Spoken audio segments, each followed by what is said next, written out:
சமூகம் தொடர்ந்து இயங்க துறவரத்தை விட இல்லற வாழ்க்கையே சிறந்தது என்று கூறும் திருவள்ளுவர் சமுதாய மேன்மைக்கான சிந்தனையை கொண்டவர் என்று தமிழ் பல்கலைக்கழக முன்னாள் துணைவேந்தர் ராசேந்திரன் புகழாரம் சூட்டியுள்ளார்.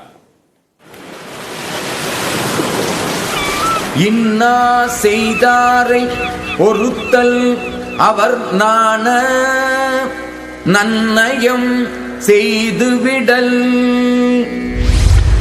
எங்களுடைய தாத்தா வெட்டிய கிணறு என்பதனால் நான் இப்போது உப்பு தண்ணியை குடித்து கொண்டிருக்க முடியாது என்று பாரதியார் சொல்லுவார். ஆனால் தாத்தா வெட்டிய கிணறு இருக்கிறதே, அது நல்ல தண்ணீராக இருக்கிறது, இப்போது உள்ள கலப்பட தண்ணியை விட சிறப்பாக இருக்கிறது என்பதனால் நாம் அதை தேடி தேடி பிடித்து பார்த்து எடுத்துக்கொண்டு வந்து சுவைக்கிறோம். அப்படித்தான் திருவள்ளுவரை இன்றைய தேவைக்கு திருவள்ளுவர் என்ன தேவைப்படுகிறார் என்றால், இன்றைக்கு உலகத்தின் தேவை என்ன? இன்றைய உலகத்தின் தேவை ஜாதி இல்லை, மதம் இல்லை, நாடு இல்லை, மொழி இல்லை, இதை கடந்த மனித குலம், அதனுடைய மேன்மை, அதனுடைய இணக்கமான வாழ்வு தான் இன்றைக்கு தேவை இல்லையா? இந்த இணக்கமான வாழ்வுக்கு திருக்குறளும் திருவள்ளுவரும் உங்களுக்கு நமக்கு எப்படி வழிகாட்டி இருக்கிறது?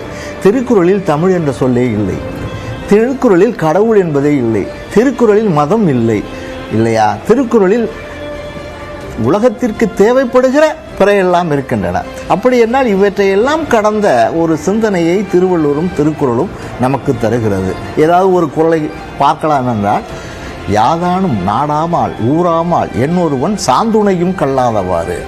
இந்த ஜாதியில் உள்ளவன் தான் படிக்க வேண்டும் என்று சொல்லவில்லை திருவள்ளுவர். இந்த மதத்தை சேர்ந்தவர்கள் தான் என்று, இந்த நாட்டைச் சேர்ந்தவர்கள், இந்த மொழியைச் சேர்ந்தவர்கள் என்று சொல்லவில்லை. எல்லோரும் படிக்க வேண்டும் என்று சொல்கிறார். 1.25 அடிக்குள் வாழ்க்கையின் தத்துவத்தை உணர்த்திய வள்ளுவரின் பெருமைகளை பேசும் வானுயர்ந்த வள்ளுவன் சிறப்பு தொகுப்பு இன்று மாலை 5:30 மணிக்கு நியூஸ் 8 தமிழ்நாடு தொலைக்காட்சியில் ஒளிபரப்பாக உள்ளது.